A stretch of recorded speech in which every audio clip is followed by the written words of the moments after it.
If we remember the party scene that Will and Jake were at, there was a wide assortment of drinks at the party, the majority of which were alcoholic. This is almost always the decision to be made at any party scene. What drink should I drink? Alcoholic or non-alcoholic? And if alcoholic, should I drink beer, wine, or hard alcohol?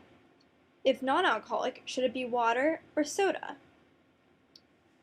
Alcohol will impact our control on our bodies and minds because, again, it affects our nervous system.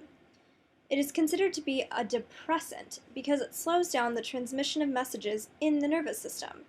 It can make us react more slowly to things.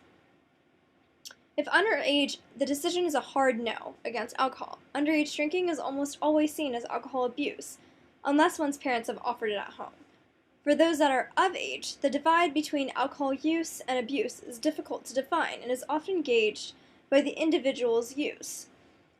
Any emergency room visit, as a consequence of alcohol intake, is due to alcohol abuse, for sure. Certain reactions to alcohol intake, such as unusually poor decision-making, such as driving or having a physical reaction of vomiting, is characterized as abuse as well. Other responses, such as a loss of physical balance, is also characterized as abuse. However, light drinking at a party or dinner that is balanced by water or food intake, which avoids the awful consequences of alcohol, can usually be seen as social drinking, which is not abuse. In contrast, drug abuse is much easier to define. At any point, if drugs are taken for purposes that are not medicinal, such as for fun or for pleasure, drug intake is defined as drug abuse. Sometimes during parties or events, drugs are often present, and friends that use drugs either for medicinal or abuse reasons may offer them to you or to me. Again, there is a decision to be made, yes to drugs or no to drugs. However, this time, if the decision is a yes to someone other than your doctor, then it's a yes to drug abuse. These drugs can be recreational, those purely used for fun, and also prescription drugs that many people use for medicinal reasons. Those drugs that are recreational act on the nervous system by affecting how the user feels, thinks, sees, or acts. They can either act on the neurotransmitters, aka the messages themselves, or the receptors of the messages. Those drugs that speed up the transmission of messages are known as stimulants. Those drugs that slow down the transmission are known as relaxants. Let's talk about a few common drugs. Marijuana, which is made from a cannabis hemp plant, is one of the most common recreational drugs that young people use. Oftentimes, the drug is used in the form of a handmade cigarette. Slang names known as weed, pot, grass, reefer, ganja, Mary Jane, blunt, joint, roach, nail are all representatives of the drug marijuana. Blunts are often laced with other dangerous drugs such as cocaine, PCP, or embalming fluid. What exactly is marijuana doing to our bodies? Marijuana affects the central nervous system by affecting the user's self-control, including coordination and the sense of time.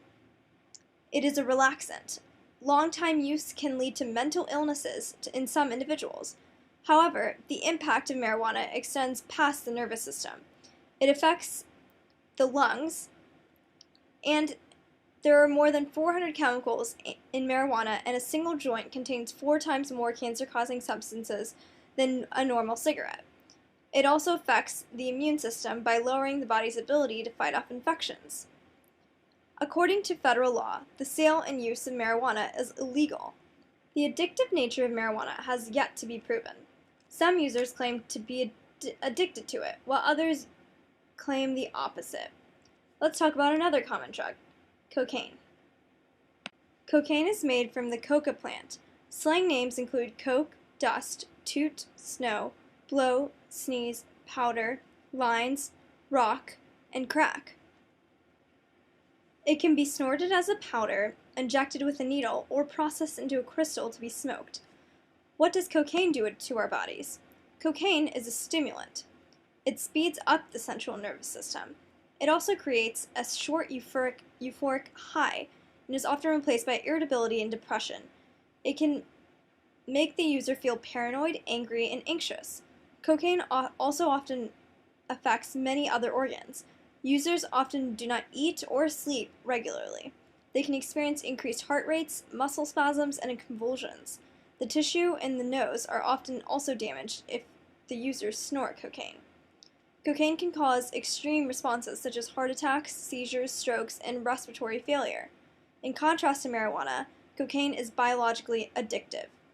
Users need more and more of the drug just to feel normal.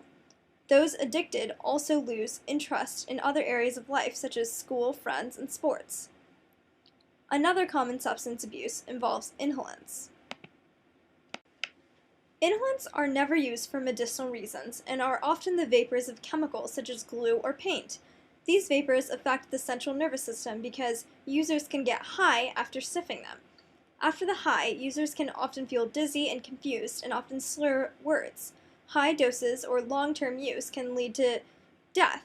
Users may often intake inhalants by smearing a chemical on the side of a paper bag and breathe from the bag.